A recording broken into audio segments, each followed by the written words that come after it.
Most founders and business owners think that in order to make money off of social media, you need to have millions of followers and get thousands of likes on all your posts. However, what if I were to tell you that that's not actually the case? And instead, it's not about how many followers you have, but it's actually about building a niche audience that establishes trust with your ideal client profile and positions you as that go-to market expert so that more people want to do business with you. And in today's video, I'm going to go over precisely why you don't need 1 million followers to make $1 million within your business.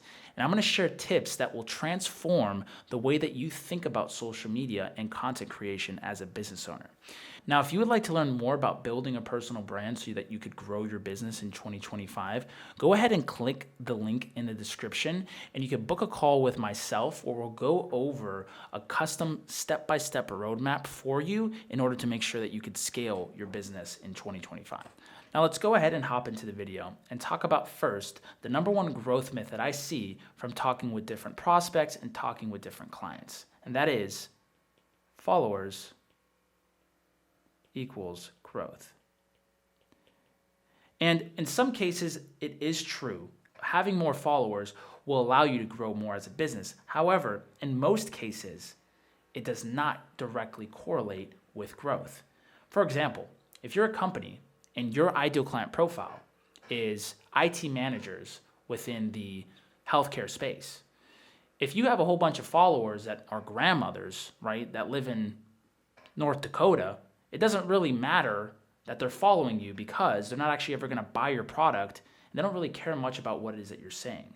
So if you don't build a following of your ideal client profile, these followers aren't going to actually translate to sales. And I'll give you a specific example. Now for this example, I'm talking to a prospect and his name, and for the sake of the video, we're going to say that his name is Steve, right? So here's Steve. And Steve is a CEO at a UX company. Now Steve on LinkedIn, he has 26,000 followers. Now, if you're watching this, I would assume that you probably don't have 26,000 followers. Most people don't have 26,000 followers on LinkedIn because that is a considerable amount. And I was asking Steve, I said, Steve, how many leads are you bringing in? Because he's posting regularly on LinkedIn. How many leads are you bringing in from these 26,000 followers per month? He told me 0. I looked at him with a blank face because I was surprised. How are you bringing in 0 leads when you have 26,000 followers and you're posting consistently? So I took a look at his content, and by no surprise, what his content was very generic content, just speaking to all business owners and really just maybe memes here and there, but not any type of quality content or really specific content. And so what this did is a lot of people started to follow him, right? He was getting followers, but he wasn't getting his ideal client profile that was following him. Therefore, it was never really translating into sales. And so what you often see is a common misconception is that, just because you have, quantity of followers doesn't mean that's going to correlate into quality. And as the cliche saying goes, you'd rather have quality over quantity. In this sense, it is very true. Because in the grand scheme of things, you want to make sure that your following consists more of your ideal client profile and less of just random people, right? For example, if you have 100,000 followers and only out of those followers, you only have 100 different people who could do business with you, 100,000 followers doesn't really mean anything. You'd rather have 1,000 followers and have 500 of your ideal client profile following you because they're going to be more inclined to want to do business with you. Now that is the biggest growth myth that I wanted to bust, and I want you to start asking yourself, who am I trying to reach and who am I actually going to be creating content for? Because that leads me into my next point, which is your niche is your competitive advantage in 2025. Now let me break this down. So we're going to use an example here of your prospect. Let's say your ideal prospect's name. I like giving people's name. Let's say his name is Jeff, right? Let's say Jeff is your ideal prospect. Now Jeff probably gets about 1,000 cold emails a month from random strangers, right? He gets probably, we'll say 100 missed calls a month from random people just trying to call him, right? Trying to sell him something. And he probably gets another about 50 different LinkedIn messages a month. People trying to sell him something. Now, let me ask you this. If you're going to make generic content that's just not really talking about a specific person. It could be applied to multiple people. Do you really think Jeff is going to pay attention? Probably not. The chances of that are pretty low. And so what you have to be doing and how you have to be thinking about things is, how can I call out my ICP, my ideal client profile, so that they listen to me and that they tune in and I can break through all the noise. So let's use an example here. Let's say you're a supply chain consultant, right? Let's say that you help companies enhance their operational efficiency, right? And let's say that you work with all mid-market companies, right? Let's say you work with all mid-market companies.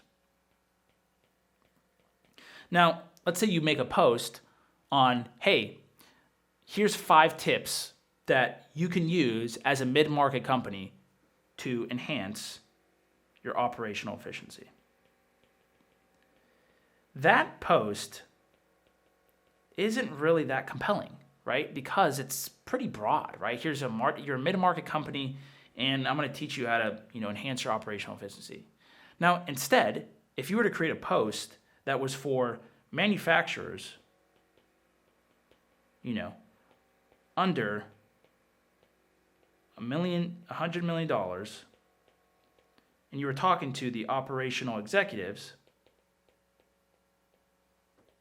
and you were to create a post for them specifically, you'd make sure, and they'd make sure that they listen, right? If you called them out and say, hey, if you're an operational executive within a manufacturing company and you do less than $100 million, here are 5 different tips that you can use to make sure that you're optimizing your operational efficiency.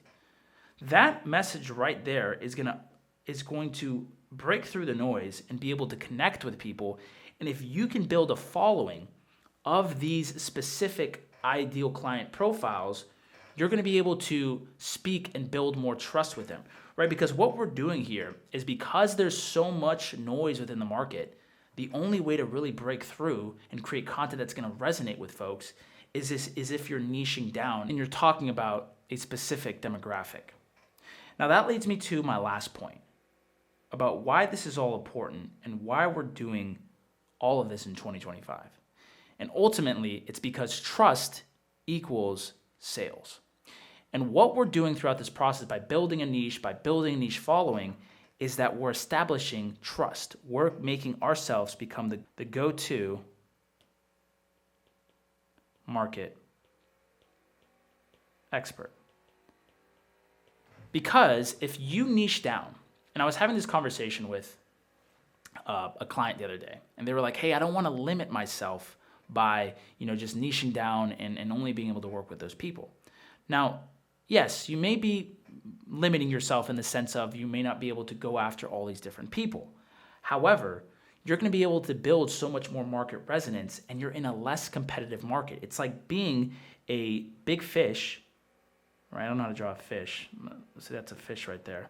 That's a terrible fish. Let's just say that's a fish in a small pond, right? Or would you rather be a small fish with other small fishies in a big pond, right? So that's why it's so much easier to dominate these smaller markets and create content for them, because you're going to be able to establish yourself as that go-to market expert.